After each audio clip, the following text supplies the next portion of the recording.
Salary sir हमारी 18 महीने की बैकलॉग है। ये लास्ट सैलरी जो हम लोग को मिली थी वो आज से 3 या 4 महीने पहले मिली थी। वो भी जनवरी 2022 महीने की आधी सैलरी मिली है।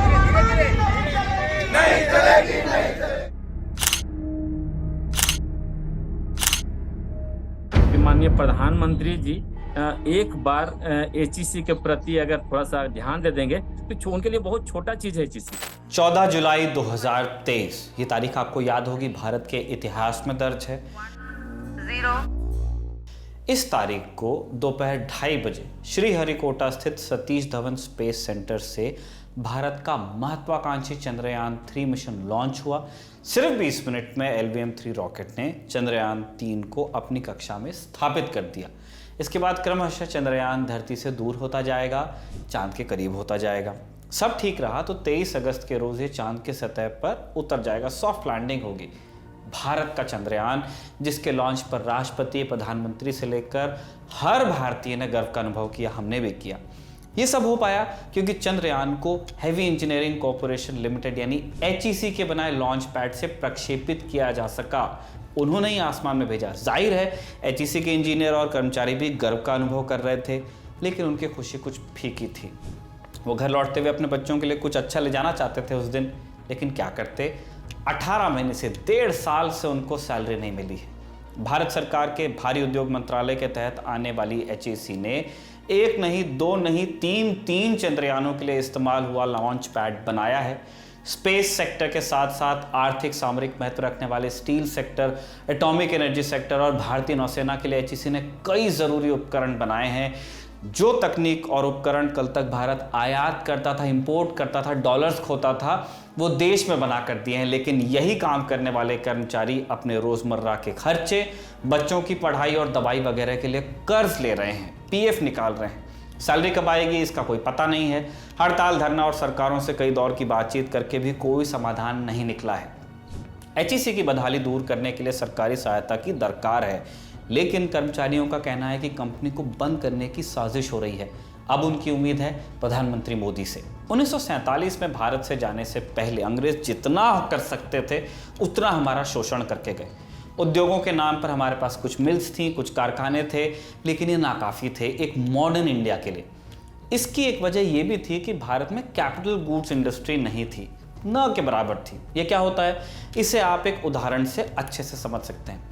कपड़े की सिलाई के लिए सिलाई मशीन चाहिए, लेकिन कारखाने में सिलाई मशीन को भी तो कोई मशीन ही बनाती है, और ये मशीन भी किसी कारखाने में बनती है। यही कारखाना जो मशीन बनाने वाली मशीन बनाता है, कैपिटल गुड्स इंडस्ट्री के तहत आप उसको समझ सकते हैं, उसी के तहत आता है। कैपिटल गुड्स इंडस्ट्री किसी भी देश के लिए बहुत महत्वपूर्ण होती है, क्योंकि पावर प्लांट, स्टील मिल्स और दूसरे भारी उद्योगों में लगने वाली बड़ी बड़ी मशीन्स, क्रेन्स और टूल्स इसी सेक्टर की कंपनीज बनाती हैं। कैपिटल गुड्स अगर नहीं बनेंगे आपके, तो कंज्यूमर गुड्स भी नहीं बन पाएंगे। और यही देखते हुए HEC का विचार पनपा। स्थापना हुई इसकी साल 1958 में। मकसद क्या था, कैपिटल गुड्स का प्रोडक्शन देश के रणनीतिक और आर्थिक महत्व के प्रोजेक्ट्स में करना, मदद करना। उसमें HEC में मटेरियल मैनेजमेंट डिपार्टमेंट के मैनेजर और ऑफिसर्स एसोसिएशन के जनरल सेक्रेटरी पूर्णेंदु दत्त मिश्र दिल अलन टॉप से कहते हैं, आज़ादी के बाद भारत को माइनिंग और स्टील सेक्टर में पहलकदमी करनी थी, काम शुरू करना था, लेकिन इसके लिए ज़रूरी मशीन्स हमारे पास में नहीं थी। इसीलिए पंडित जवाहरलाल नेहरू जो कि प्रधानमंत्री थे, उनकी सरकार ने HEC की शक्ल में एक मदर इंडस्ट्री की कल्पना की। इसके लिए तब भारत और चेक गणराज्य में समझौता हुआ। शुरुआत में HEC ने स्टील सेक्टर के लिए काम करना शुरू किया। बोकारो, विशाखापट्टनम, भिलाई और राउरकेला स्टील प्लांट हूज़ हू हैं जो हमारे स्टील सेक्टर के HEC ने ही खड़े किए, उनके टूल्स और मशीन से खड़े हुए। HEC को रांची में क्यों स्थापित किया गया, इस पर पूर्णेंदु कहते हैं, सरकार एक साथ दो हित साध रही थी। कोयला, लौह अयस्क आदि जो खनिज हैं वो इसी इलाके में है, रफली झारखंड, छत्तीसगढ़, ओडिशा। फिर सरकार चाहती थी कि इतना बड़ा प्लांट किसी पिछड़े इलाके में लगे ताकि आसपास के लोग हैं उनका भी विकास हो, इलाकों का। इस दृष्टि से 2-3 जगहों पर विचार किया गया कि साइट ए, साइट बी, साइट सी हम सोच सकते हैं, और अंत में HEC का मुख्य प्लांट, मेन यूनिट उनकी रांची में स्थापित की गई। आज HEC केंद्रीय भारी उद्योग मंत्रालय के तहत आता है और शेड्यूल A कैटेगरी का CPSC है, यानी सेंट्रल पब्लिक सेक्टर एंटरप्राइज। ये सुनकर कोई HEC को एक ऐसे इंडस्ट्री की तरह ले सकता है जिसकी ज़रूरत तब थी एक ज़माने में 1958 में, अब नहीं है। लेकिन एचईसी के अधिकारी इस बात से बिल्कुल इत्तेफाक नहीं रखते। पूर्णेंदु कहते हैं कि हम सिर्फ स्टील सेक्टर को टूल्स नहीं दे रहे, देश का कोल सेक्टर लगभग पूरी तरह एचईसी पर निर्भर है। ओपन कास्ट खदानों में बहुत सारे बिजली से चलने वाले रोप शॉल की ज़रूरत पड़ती है ताकि कम समय में भारी मात्रा में मटेरियल हम निकाल सकें। एचईसी ने 500 से ज़्यादा शॉवल कोल सेक्टर को दिए हैं जिन्होंने बढ़िया प्रदर्शन किया है for their price and technology. एक और भीमकाय माइनिंग मशीन होती है जिसको हम ड्रैग लाइन कहते हैं। एचईसी 90 मीटर लंबे बूम बनाने वाली 15 ड्रैग लाइन्स बनाकर दे चुकी है सेक्टर को। ये काम एचईसी के अलावा एशिया में कोई नहीं करता है, चाइना भी नहीं। इन दावों की पुष्टि फ्रंटलाइन द हिंदू उस पर छपी टीके राजलक्ष्मी की रिपोर्ट से भी होती है। इसके मुताबिक एचईसी अब तक स्टील सेक्टर, भारतीय नौसेना और एटॉमिक एनर्जी सेक्टर को 5,50,000 टन से ज़्यादा वजन के उपकरण दे चुका है। ये स्टील का वजन नहीं है, टेक्नोलॉजी का वेट है। आप सोचिए, रॉ स्टील नहीं है, बना के दिया है। Cranes, excavators, shovels. एक दूसरी मीडिया रिपोर्ट आपको बताएगी कि 1971 की लड़ाई में पाकिस्तान के पैटर्न टैंक्स को हमारी फौज की इंडियन माउंटेड गन मार्क 2 ने भारी नुकसान पहुंचाया था। लड़ाई के दौरान इन तोपों का तेजी से निर्माण जरूरी था।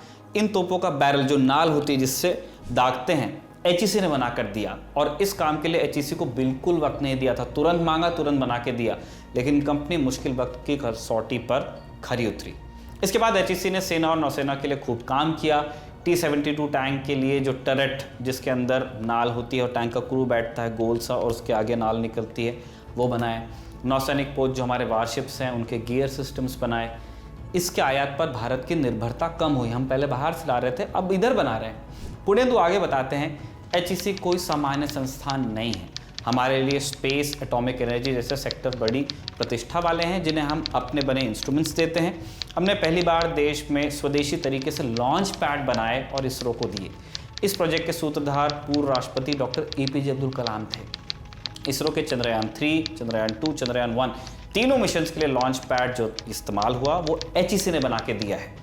चंद्रयान 1 मिशन के पहले तक इसरो लॉन्च पैड्स के लिए दूसरे देशों पर निर्भर था, इंपोर्ट कर रहे थे।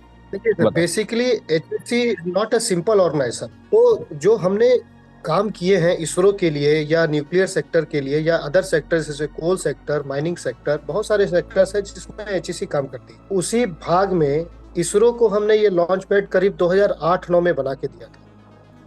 ईयर 2008 या 2009 था जिसमें हमने बना के दिया था। और ये पहले इसरो इसको इंपोर्ट किया करती थी, इंडिया में पहली बार बनी वो एचईसी ने बनाई थी। तो जितने भी चंद्रयान 1, चंद्रयान 2, चंद्रयान 3 के लॉन्चेस जो भी हुए हैं और ये इसी लॉन्च पैड पे हुए हैं जो एचईसी ने बनाया। और ये इंडिजिनियसली ये डेवलप किया गया था देश में ही पहली बार। इसके सूत्रधार थे हमारे भूतपूर्व राष्ट्रपति श्री अब्दुल कलाम साहब। पूर्णेंदु बताते हैं कि हमारे इंजीनियर कई ऐसे प्रोजेक्ट्स पर काम करते हैं जिनके बारे में उन्हें बोलने की भी आज़ादी नहीं होती है क्योंकि वो सेंसिटिव नेचर के होते हैं, सीक्रेसी मेंटेन करनी पड़ती है। फिर भी हमारी स्थिति इतनी ख़राब है। कई बार के आश्वासन के बाद भी एचईसी में न ठीक से काम हो पा रहा है और न ही कर्मचारियों की सैलरी मिल रही है। ये सैलरी सर हमारी 18 महीने की बैकलॉग है। अभी 18वां महीना एंटर कर चुका है हमारा। और ये लास्ट सैलरी जो हम लोग को मिली थी वो आज से 3 या 4 महीने पहले मिली थी। वो भी जनवरी 2022 महीने की आधी सैलरी मिली थी। और इस संबंध में हम लोग लगातार बात करते आ रहे हैं, प्रबंधन से भी बात कर रहे हैं और सरकार के नुमाइंदों से भी बात हुई है, लेकिन अब तक कोई ठोस परिणाम निकला नहीं। 1300 के आसपास रेगुलर एम्प्लॉइज हैं जिसमें 450 एग्जीक्यूटिव्स हैं, ऑफिसर्स, और बाकी वर्कर्स हैं, रेगुलर वर्कर्स, और कुछ कॉन्ट्रैक्ट सप्लाई कर्मी हैं कॉन्ट्रैक्टर्स के अंदर, वो करीब होंगे हमको 1300-1400 के आसपास। तो करीब 3000 के आसपास एम्प्लॉई हैं एचईसी। वहीं एचईसी में कार्यरत भारतीय मजदूर संघ के सेक्रेटरी रमाशंकर प्रसाद का कहना है, वर्तमान में क्या है कि ये बैकलॉग हमारा वर्करों का 14 महीना का ड्यू है और अधिकारियों का 18 महीना होने जा रहा है। तो इसका क्या है कि बहुत सारे पैसे आए हैं, लेकिन उस पैसे को आपका जो वेतन मद या फिर इनपुट में खर्च होने थे वो नहीं हो पाया, जिसके कारण धीरे धीरे जो पूर्व अधिकारी थे इसको मतलब नज़रअंदाज करते हुए मतलब पैसे को मतलब दूसरे वे में खर्च किया गया। अगर ये वर्करों को या फिर अधिकारियों को अगर वेतन दिया जाता तो 18 महीना या 14 महीना बैकलॉग नहीं होता। जिस एक व्यवस्था है यहाँ पे, सीपीएफ जो हम लोग को करती है यहाँ पे, ईपीएफ जो हम लोग का जो पर मंथ करता है सैलरी से, तो पूर्व में जो हमारा ईपीएफ था उसमें से 60% हम लोग को लेना रहता है। वो भी उसका क्या है, 7.5% आपको एक साल का इंटरेस्ट पे रहता है। तो उसमें दो तरह का है, एक नॉन रिफंडेबल, एक रिफंडेबल है। तो अगर हम रिफंडेबल लेते हैं तो मान लीजिए 1 लाख लेंगे तो उसका 7.5% हमको एक साल में देना पड़ेगा। तो हम लोग वो लोन लगभग मतलब इक्का दुक्का छोड़ के 100% लोग लोन लेके अपने घर को चला रहे हैं, अपने बच्चे को पढ़ा रहे हैं। कहीं मतलब कितने तो ऐसे लोग हैं जो कि अपने मतलब बच्चे को प्राइवेट स्कूल से सरकारी स्कूल में एडमिशन करवा लिए हैं। कितने लोग अपने बच्चे को दूध तक छोड़वा चुके हैं। बहुत सारी समस्याएं हैं। पुराने वेंडरों का ड्यू था, तो उस वेंडरों को बुला के पेमेंट दिया गया है, जो कि वो अभी प्राथमिकता वो नहीं थी। प्राथमिकता यहाँ पे मेन था कि कारखाना कैसे चले, यहाँ के वर्करों का सैलरी कैसे मिले, इस पे करना था। लेकिन जो अभी पूर्व निदेशक जो रिटायर कर गए हैं, उन लोग काफी इस पे मतलब अनियमितता बरता गया है। इस जांच का विषय, अगर जांच होती है तो कहीं ना कहीं सब सारी विषय छन के आएगी। एचईसी की बदहाली को आप यूँ भी समझ सकते हैं कि साल 2018 से इसका कोई परमानेंट चेयरमैन नहीं है। एक दूसरी पब्लिक सेक्टर कंपनी है भारत हैवी इलेक्ट्रिकल्स लिमिटेड भेल, उसके चेयरमैन और managing director Nalin Singhal as of now HEC चलाने की अतिरिक्त जिम्मेदारी संभाल रहे हैं। रमाशंकर कहते हैं, माननीय विनय जायसवाल जी भाजपा नेता यहाँ के और माननीय सांसद महोदय जी के नेतृत्व में हमने केंद्र सरकार माननीय भारी उद्योग मंत्री महेंद्र नाथ पांडे जी से लगभग 6 बार मीटिंग हुई हम लोग की, लेकिन उन्होंने मात्र आश्वासन पे काम चला। और उन्होंने यह स्पष्ट रूप से कहा कि आप अपने पे काम करके जो भी आपकी जो वहाँ से फायदे होगी आप उस पे चलाओ, मैं इस पे कुछ नहीं दे सकता हूँ। जिसके वजह से हमने कहा कि आप मात्र एक सीएमडी मुझे दे दीजिए एचईसी के लिए। अगर घर का गार्जियन नहीं होगा तो हम कैसे वहाँ पे हम लोग सर्वाइव कर पाएंगे। नलिन सिंघल उन्हीं को प्रभारी लगातार बनाया गया और मात्र अभी 5-6 बार यहाँ पे आए। तो 5-6 बार आने से रिमोट से कोई चीज़ नहीं चलती है, कहीं कुछ प्रैक्टिकल भी होनी चाहिए थी। कोई भी फाइलें अगर मूव होना है, जो एक दिन में काम होना चाहिए, वो महीनों लग जाते हैं। पुणेंदु का कहना ये भी है कि पैसा आया भी तो उसका ठीक इस्तेमाल नहीं हुआ। फिर हिस्ट्री में हम जाएंगे अगर, तो 2 नवंबर 2022 से हम लोग अपना आंदोलन चालू किए। आंदोलन के दरमियान बहुत सारी दिक्कतें आई, चूंकि पैसा तो है नहीं किसी के पास। जब हम लोग को ये फील हुआ कि हमारा जो वेतन है वो किसी कारणवश नहीं आ रहा है, पैसा नहीं है या उस कारण से नहीं आ रहा है, तो हमने अपने प्रबंधन से वार्ता करना चालू किया कि भाई अब बताइए क्या करना है। बीच में एचईसी की जमीन स्मार्ट सिटी प्रोजेक्ट के लिए, जो सेंट्रल गवर्नमेंट की प्रोजेक्ट है, स्मार्ट सिटी प्रोजेक्ट के लिए जमीन दी गई थी। उस बाबत कुछ पैसा भी आया था एचईसी के पास, लेकिन उस पैसे का जो उपयोग हुआ, ये मैं इस तरह से नहीं कह सकता हूं कि क्या उपयोग किया, कैसे उपयोग किया, लेकिन एक समुचित तरीके से उसका उपयोग नहीं किया गया। अगर किया गया होता तो आज एम्प्लॉइज का ये जो बकाया है या एचईसी की जो बदहाली है, ये नहीं होती। पैसा जब भी इसे मिला या पैसा जब भी यहाँ आया, कंपनी के मशीनों के अपग्रेडेशन के पीछे कभी सोचा नहीं गया, चाहे प्रबंधन कोई भी रहा। देखिए, पैसा जो सरकार के तरफ से हम लोगों को उस तरह से कभी नहीं दिया गया है कि वर्किंग कैपिटल के नाम पर कि कंपनी को चलाने के लिए कोई पैसा दिया गया। इसको पैसा मिला है जब भी पास्ट में मिला है, वो इसके लोन्स के वेवर, बिजली बिल माफ करने के लिए, पानी बिल माफ करने के लिए अदर एक्सपेंडिचर्स किए गए। काम करने योग्य जो कार्यशील पूंजी जिसे कहते हैं लोग, वो पैसा तो इसके हाथ में कभी आया ही नहीं या कभी मिला ही नहीं। पुणेंदु आगे बताते हैं कि उनके ऑफिसर्स एसोसिएशन ने 121 ऑफिसर्स का साइन किया हुआ एक लेटर माननीय राष्ट्रपति, राष्ट्रीय मानवाधिकार आयोग, प्रधानमंत्री कार्यालय, सुप्रीम कोर्ट के चीफ जस्टिस यानी कि सीजेआई और झारखंड हाई कोर्ट को भी भेजा था, जिसमें बताया गया था कि कर्मचारी अपने रोजमर्रा के खर्च, बच्चों के स्कूल कॉलेज की फीस, दवाई और अस्पताल के खर्चे के लिए उधारी पर निर्भर हैं। एसोसिएशन ने बीजेपी के स्थानीय नेताओं से भी बात की। भारी उद्योग मामलों के केंद्रीय मंत्री महेंद्र नाथ पांडे से भी फरवरी 2023 में मुलाकात की, उन्हें एक ज्ञापन दिया और एचईसी की हालत सुधारने के लिए योजनाएं भी सुझाई। पुणेंदु बताते हैं, हम किस किस दौर से गुजर रहे हैं और एचईसी को क्या करना चाहिए, कैसे करना चाहिए, इस संबंध में हम लोगों ने बहुत सारे पत्र लिखे। करीब 29-30 ऑर्गेनाइजेशन जितने भी हम लोग के दिमाग में आ सकते थे, जो भी आप सोच सकते हैं उन सबों को पत्र लिखा गया। भारी उद्योग मंत्रालय के मंत्री हैं श्री महेंद्र नाथ पांडे जी, उन्होंने आश्वासन भी दिया था कि हम कुछ करेंगे कंपनी के लिए। तो हमारा कहना है सर, जो कंपनी खराब स्थिति में है, आप कोई पेशेंट अगर वेंटिलेटर पे है तो उसको बोलिएगा आपका इलाज हम स्टार्ट करेंगे, कुछ दिन रुक जाइए, तब तक तो मर जाएगा ना। सच्चाई तो यही है। एचईसी की बदहाली की कहानी करीब 3 दशक पहले से शुरू होती है, 3 डेकेड्स।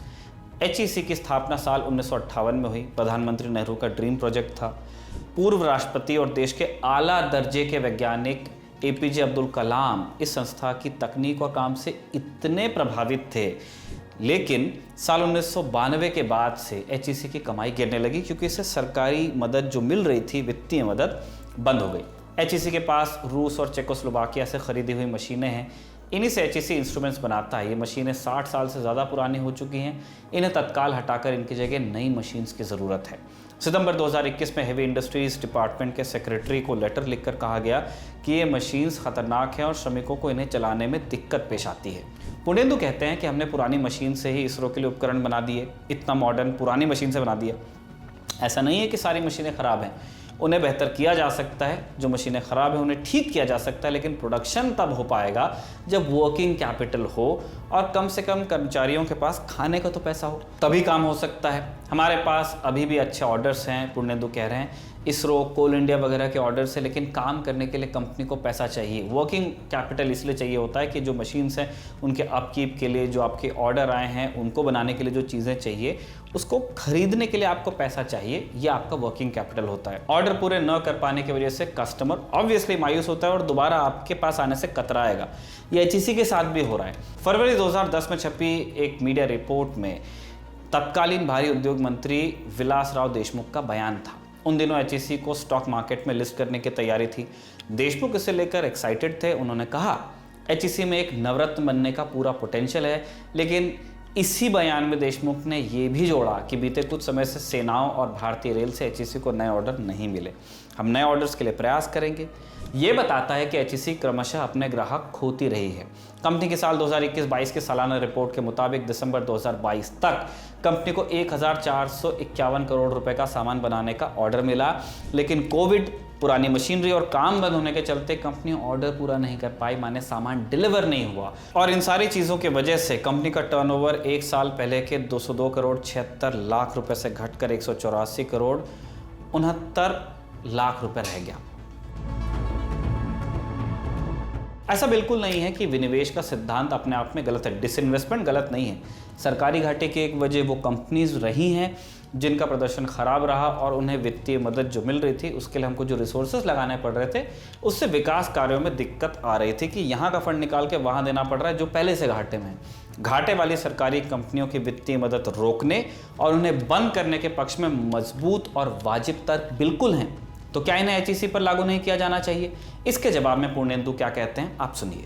जो वर्क ऑर्डर्स हैं, अभी आप पता है जो इसरो के लिए हमने सामान बनाया, कोविड पीरियड के दरमियान भी हम लोगों ने काम किया यहाँ पर, सिर्फ स्पेशली इसरो के लिए। उनके लिए ओरिएंटेड स्लाइडिंग डोर और फोल्डिंग प्लेटफॉर्म का डिस्पैच हुआ, जिसका कमीशनिंग अभी भी चल ही रहा है। तो इन्हीं मशीनों से हमने बनाया। ऐसा नहीं है कि हमारे यहाँ की सारी मशीनें खराब हो चुकी हैं। उन मशीनों को ठीक किया जा सकता है। अब जहां तक रही प्रोडक्शन की बात, तो प्रोडक्शन तो सर तब हो पाएगा कि जब वर्किंग कैपिटल हमारे पास कुछ हो और एम्प्लॉय को खाने लायक कुछ पैसा रहे हाथ में, ताकि अगर वो खाने लायक पैसा होगा तभी तो वो मशीन या प्रोडक्शन की तरफ ध्यान दे पाएगा। ये तो ऑब्वियस सी बात है। तो अभी जो फिलहाल है, ऑर्डर्स हैं हमारे हाथ में, ऑर्डर्स अच्छे प्रेस्टिजियस ऑर्डर्स हैं हमारे पास। एटॉमिक एनर्जी सेक्टर के ऑर्डर्स हैं। अभी इसरो का एक नया मोबाइल लॉन्चिंग पैड का ऑर्डर हमारे पास पड़ा हुआ है। सेल, कोल इंडिया के ऑर्डर्स हैं हमारे पास। आज के डेट में अगर सरकार थोड़ा सा ध्यान इस पे दे दे तो आज यहाँ 5 से 10,000 employment with in a year generate हो सकते हैं। मार्च 2017 में तत्कालीन भारी उद्योग राज्य मंत्री बाबुल सुप्रियो ने एक सवाल के जवाब में कहा कि एचईसी के रिवाइवल के लिए एक योजना तैयार की गई थी। योजना में प्लांट के संयंत्रों और सुविधाओं को बेहतर करने की बात थी। इसके लिए नीति आयोग, वित्त मंत्रालय, भारी उद्योग विभाग और झारखंड सरकार से भी राय मशविरा लिया गया। एचईसी के मॉडर्नाइजेशन प्लान के लिए नीति आयोग के सदस्य डॉक्टर वी के सारस्वत की अध्यक्षता में एक कमेटी भी बनी इसने साल 2017 में अपनी रिपोर्ट दी। फिर साल 2018 में संसद की स्टैंडिंग कमेटी की रिपोर्ट संसद में पेश होती है। इसमें कहा गया कि साल 2005 से 2008 तक रिवाइवल पैकेज यानी जो सरकारी अनुदान मिला, इसके बाद साल 2012-13 में एचईसी को प्रॉफिट हुआ, लेकिन इन पैकेजेस में प्लांट और मशीनरी के मॉडर्नाइजेशन पर ध्यान नहीं दिया गया। इन पैकेजों में सिर्फ कर्ज माफी हुई और वित्तीय पुनर्गठन का प्लान था। एचईसी की हालिया स्थिति दूरदर्शिता में कमी का नतीजा है, ये संसद की कमेटी कह रही है। इस कारण कंपनी फिर से घाटे में चली गई। स्टैंडिंग कमेटी की रिपोर्ट में यह भी संकेत किया गया कि इस भयानक अदूरदर्शिता का जिम्मेदार कौन था। रिपोर्ट कहती है एचईसी का प्रशासन चलाने वाला department of heavy industries DHI इसकी मौजूदा स्थिति की जिम्मेदारी से खुद को मुक्त नहीं कर सकता। इम्प्लीकेट किया सरकार को। इस रिपोर्ट में सारस्वत कमेटी की सिफारिशों को पूरा महत्व देने की सिफारिश की गई, जिसका कहना था कि कंपनी की हालत सुधारने के लिए कंपनी द्वारा जिन योजनाओं का प्रस्ताव दिया गया है, जो प्रपोजल आया है, उनको आप मान लीजिए। इस पर सरकार ने संसद में जवाब दिया कि सारस्वत समिति की सिफारिशें विचाराधीन कंसीडर कर रहे हैं और अभी तक कोई फैसला हुआ नहीं। हालांकि डिपार्टमेंट ऑफ हेवी इंडस्ट्रीज की तरफ से भी कुछ प्रस्ताव दिए गए। इसमें कहा गया कि एचईसी को स्ट्रेटेजिकली डिसइन्वेस्ट यानी विनिवेशित किया जाए। रॉ भाषा में इसी को कहते हैं प्राइवेट पार्टनर्स को लाना या बेचना। इसे चलाने के लिए एक प्राइवेट पार्टनर लाया जाए और नॉन कोर असेट्स जैसे कि सरप्लस ज़मीन है उसको किसी और काम में दे दिया जाए ताकि कुछ पैसा आए। सरकार के प्रस्ताव इन 3 खास बातों में से सिर्फ एक पैसा बनाने वाली बात सारस्वत कमेटी की सिफारिशों से मिलता जुलता है, बाकी सारे नए इलाज थे। इस पर डीएचआई का तर्क था कि रिवाइवल पैकेज कई बार दिए गए लेकिन फायदा नहीं हुआ, इसलिए नया तरीका सोचना पड़ा। कमेटी इस बात से राजी नहीं थी। उनका कहना था कि 2005 से 8 के बीच केंद्र और राज्य सरकार से मिले रिवाइवल पैकेज, बिजली और पानी के बिल की माफी और जमीनों की बिक्री की वजह से एचईसी को खासा फायदा हुआ। दिसंबर 2020 में स्टैंडिंग कमेटी की 302वीं रिपोर्ट आई, 302nd रिपोर्ट। इसमें भी सारस्वत कमेटी की रिपोर्ट को ही लागू न करने को लेकर डीएचआई को फटकार लगाई गई। कहा गया डीएचआई एचईसी को लेकर उदासीन और गैर जिम्मेदार रहा है। रिपोर्ट में एचईसी को डिपार्टमेंट ऑफ एटॉमिक एनर्जी में शामिल किए जाने की असफल कोशिश पर निराशा भी व्यक्त की गई कि आप क्यों नहीं कर पा रहे हैं। एचईसी के रिवाइवल को प्राथमिकता देने को भी कहा गया रिपोर्ट में, 302nd रिपोर्ट में। इसके बाद आया साल 2023। स्टैंडिंग कमेटी की अगली रिपोर्ट में एचईसी को सरकार ने भारी उद्योग मंत्रालय के तहत नुकसान में चल रहे 5 पीएसयूज की लिस्ट में रख दिया। एचईसी के अलावा इस लिस्ट में कौन कौन थे? Engineering projects India, Hindustan machine tools HMT, Rajasthan electronics and instruments limited और नेपा लिमिटेड जो कि न्यूज़ प्रिंट बनाने वाली कंपनी है। इस रिपोर्ट में कहा गया है कि एचईसी बीते कई सालों से लगातार नुकसान में है। एचईसी प्रॉफिट में आए, इसके लिए ज़रूरी है कि एचईसी के पास जो प्रोजेक्ट्स हैं उन पर काम शुरू हो, लेकिन वर्किंग कैपिटल नहीं है। फ्रंटलाइन के मुताबिक वित्तीय वर्ष 2023-24 के लिए बजटरी सपोर्ट के नाम पर सरकार की तरफ से एचईसी को, अच्छे से सुनिएगा, 1 लाख रुपए दिए गए हैं। पुनेंदु मिश्रा इस पर कहते हैं बजटरी सपोर्ट के नाम पर जो अभी 1 लाख रुपया का जो बजटरी सपोर्ट है एचईसी के साल, लेकिन वो 1 लाख रुपया एचईसी के वर्किंग कैपिटल के लिए तो कुछ भी नहीं है। ठीक है। और जो बजटरी सपोर्ट की बात ये लोग करते हैं जो सरकार की तरफ से है, वो तो छलावा है सर। उस पर हम क्या कह सकते हैं? 1 लाख रुपया में आपका एक घर नहीं चल पाएगा एक महीना ढंग से आज के डेट में बेंगलोर में। इतना बड़ा कारखाना 1 लाख रुपया में कहाँ से चलेगा? वेतन को लेकर पुनेंदु का कहना है कि अभी तक हमें ठोस आश्वासन नहीं मिला है कि हमें सैलरी कब दी जाएगी। पुनेंदु मिश्रा का कहना है कि बतौर इंजीनियर हम एचईसी का महत्व समझते हैं और एचईसी से हमारा गहरा जुड़ाव है। सैलरी नहीं मिल रही है फिर भी हम यहाँ टिके हुए हैं। फरवरी में हमने जो प्रस्ताव दिया था उसमें हमने रिक्वेस्ट की थी कि एचईसी को इंडियन रेलवेज को दे दीजिए या भेल में आप मिला दीजिए या फिर एटॉमिक एनर्जी डिपार्टमेंट में शामिल कर लीजिए। अगर भेल के सीएमडी को एचईसी का अतिरिक्त प्रभार दिया जा सकता है तो इसे भेल में मर्ज क्यों नहीं किया जा सकता? पुनेंदु कह रहे हैं कि वो जिंदा रहने और एचईसी को जिंदा रखने के लिए सब मंजूर करने को तैयार हैं। इससे पहले 2022 में भी महेंद्रनाथ पांडेय से इस तरह की बातचीत हुई थी, जो मंत्री हैं। एचईसी की जमीन को दूसरी सरकारी बॉडीज को देने का प्रस्ताव था। इससे एचईसी को चलाने के लिए पैसा आ सकता था। कर्मचारियों की यूनियन भी इस प्रस्ताव के पक्ष में थी ताकि काम आगे बढ़ाया जा सके। पुनेंदु बताते हैं कि एचईसी के पास करीब 7,000 एकड़ जमीन थी। इसमें से करीब 2,500 एकड़ में प्लांट है और करीब इतनी जमीन में करीब 12,000 आवासीय क्वार्टर हैं कर्मचारियों के। 2005-6 में रिवाइवल पैकेज के नाम पर राज्य सरकार 2200 एकड़ जमीन ले चुकी है। रमाशंकर प्रसाद का कहना है कि ऐसा लगता है कि एक साजिश के तहत एचईसी को बंद किया जा रहा है। कहीं ना कहीं ये मतलब सीधा तौर से कहा जाए तो ये आपको मतलब एक बंद करना या फिर इसको किसी न किसी रूप से इसको इग्नोर करने का एक साजिश दिख रहा है कि इसको ना पैसा दो ना इसको व्यवस्था दो, तो धीरे धीरे यहाँ पे बहुत सारे इंजीनियर अभी HEC से करीब 50-60 इंजीनियर रिजाइन दे के चले गए, कहीं दूसरे जगह अपना भविष्य को टटोल रहे हैं। किसी का हुआ है, किसी का नहीं हुआ है। यहाँ के जो पूर्व CMD रहते थे खुद जाके HEC के लिए ऑर्डर लाते थे और जाके साइड पे देखते थे क्या काम चल रहा है, नहीं चल रहा है, कहाँ पे क्या आवश्यकता है। ये सारी चीजें होनी चाहिए थी, पहले होते आया है। तब जो जाके यहाँ तक कभी सब तक ठीक था। जब से नलिनी सिंघल जी आए हैं तब से HEC की मतलब माइनस में अगर कहा जाए तो माइनस उसका मतलब ये नहीं है कि कितना हो सकता है कि यहाँ पे ये जो अब काम जो चल रहा है यहाँ पे, ये सारी चीज कहीं ना कहीं यहाँ पे लोगों को दिग्भ्रमित करने के लिए किया जा रहा है ये सब। रमाशंकर उम्मीद जताते हुए कहते हैं कि PM मोदी चाहें तो HEC की स्थितियां बदल सकती हैं। कहना चाहूंगा कि माननीय प्रधानमंत्री जी यहाँ पे 2014 में जब चुनावी रैली में आए थे तो उन्होंने स्पष्ट रूप से कहा था कि HEC एक बहुत बड़ी कंपनी है। यहाँ पे अब्दुल कलाम जी भी आए थे, उन्होंने भी ये कहा था कि HEC जो है अगर बंद हो जाएगी तो देश के हित के लिए बहुत नुकसान होगी। और माननीय प्रधानमंत्री जी भी ने जिक्र किया था HEC का व्यवस्था है, ये तो सरकार चाहेगी तो एक दिन में माननीय प्रधानमंत्री जी से मैं उनसे ये कहना चाहूँगा कि छोटी लकीर, एक लकीर खींची हुई है, इससे बड़ा लकीर खींच के उनको बड़ा दिल दिखाना चाहिए था HEC के लिए। ये सिर्फ HEC झारखंड के लिए नहीं, पूरे देश की गौरव है कि माननीय प्रधानमंत्री जी एक बार HEC के प्रति अगर थोड़ा सा ध्यान दे देंगे तो उनके लिए बहुत छोटा चीज है HEC। एक बार उन बड़ा दिल दिखाएं और बड़ा लकीर खींचने का कोशिश करें, उनकी जय जयकार होगी। हम लोग देश हित के लिए कर ही रहे हैं, तो हमारा HEC भी देश के अंदर है और देश हित के लिए काम कर रही है। चंद्रयान के लिए काम किया है, रेलवे के लिए काम कर रही है, और एक बार मतलब पूरी ताकत के साथ अगर वो HEC को फिर से चलाया जाए तो निश्चित तौर पे हम लोग खरा उतरेंगे। इन सभी आरोपों पर हमने सरकार का पक्ष जानना चाहा। 21 जुलाई को लिखित रूप से हमने अपने सवाल HEC और केंद्र सरकार के भारी उद्योग विभाग को भेज दिए थे।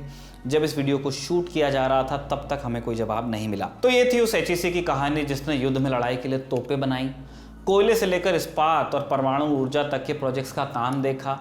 इसरो के लिए एक नहीं, दो नहीं, तीन चंद्रयानों के लिए इस्तेमाल हुआ लॉन्च पैड बनाया, लेकिन उसी HEC के कर्मचारी अपने बच्चों से आंख नहीं मिला पा रहे। ये वही HEC है जिसके लिए नीति आयोग के सदस्य और देश के जाने माने वैज्ञानिक डॉक्टर VK सारस्वत ने कहा कि देश के हित में HEC को रिवाइव और मॉडर्नाइज किया जाना चाहिए। ये वही HEC है जिसके लिए missile man doctor APJ Abdul Kalam ने कहा था दूसरा HEC नहीं बनाया जा सकता।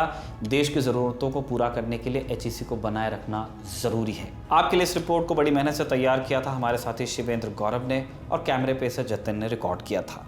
आप देखते रहिए दी ललन टॉक।